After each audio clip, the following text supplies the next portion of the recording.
it makes you re-watch every ounce of that interview, knowing that he lied about that. And then that email says, we'll play some more soon. What does that even mean? I mean, it sends shivers down my spine. So just when you think the water can't get any hotter for Prince Andrew, yesterday it did. The Sun on Sunday had an email allegedly written by Prince Andrew in which he told the convicted paedophile Jeffrey Epstein, "We are in this together," the day after a picture of he was seen embracing Virginia Giuffre, and that was published in 2011.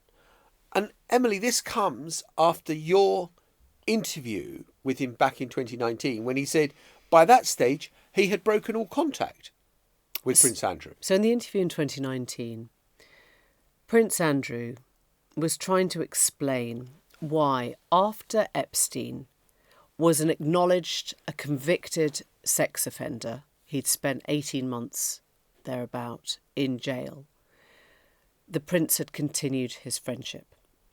And the reason that he gave, in a weird roundabout way, was that he didn't feel able to break off contact on the phone or in a text or an email because it would be dishonourable, would not be the honourable thing to do.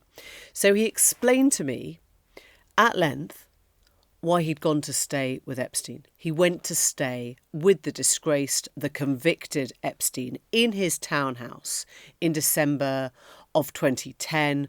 He says, in order to be able to take him through why I felt that I could no longer have this friendship with him. So as you listen to this, you realise that he is basically trying to create an impression that it was something he felt it was important to do in person because a lot was resting on it, and that as the Duke of York it would be honourable for him to tell him in person. So he says they went for a walk in Central Park. There's that very famous picture of the two of them being snapped. We don't know exactly why that picture was taken, but much of the reporting around it has suggested it was because Epstein would find it useful to have a picture of the two of them together. In other words, kind of compromat material. This latest email now tells us, clarifies that the relationship continues. Not just continues, but continues with a sense of let's have more fun. And the trouble with that is, that comes in February. In other words, 2 months after he said he broke off the friendship. And I think the problem with it is it makes you re-watch every ounce of that interview, knowing that he lied about that. People often ask me, did you believe Andrew? Did you believe he was telling the truth? What did you think? Do you think he's guilty? I've never gone down that line. I've never actually said, I think he was guilty of that. Or I said I was the journalist, I was the interviewer. I just want to make sure I asked the questions for those who had the questions to be asked. But as soon as you find a smoking gun like this email, if it turns out to be true and correct and well reported, it makes you re-question everything you know about the interview itself. It makes you look at his face in a particular way, look at the tone of his words in a particular way, look at where his gaze is in a particular way, and wonder if he's actually lying about everything else as well. Now, that isn't to say that he is lying, but it opens the door. You suddenly realise that if he wasn't on particularly stable ground there, as has been disproved by subsequent events, then how do we know that any of it was true? Look, it's not the only person he's made a liar of.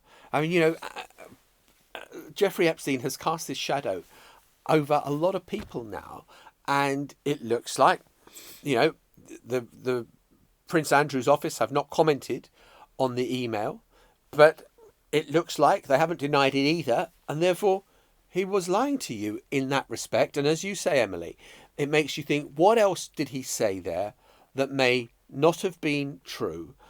And that puts the royal family in a difficult position, because there are some things that, Prince Andrew clings on to, Knight of the Garter and all this other stuff. And what does the king do about it? It's not just a kind of, well, he lied to me in an interview 6 years ago. It is the credibility of Prince Andrew still being part of the royal family. I mean, the thing I cannot get over is this idea that he told me that he was being honourable, and it was too honourable to break off a friendship in a text or a letter. And then that email says, we'll play some more soon. What does that even mean? I mean, it sends shivers down my spine. It might all be well-meaning. It might all be in the purest sense of the word play. But by God, I would not want to be saying that to a convicted paedophile. The Newsagents. This is a Global Player original podcast.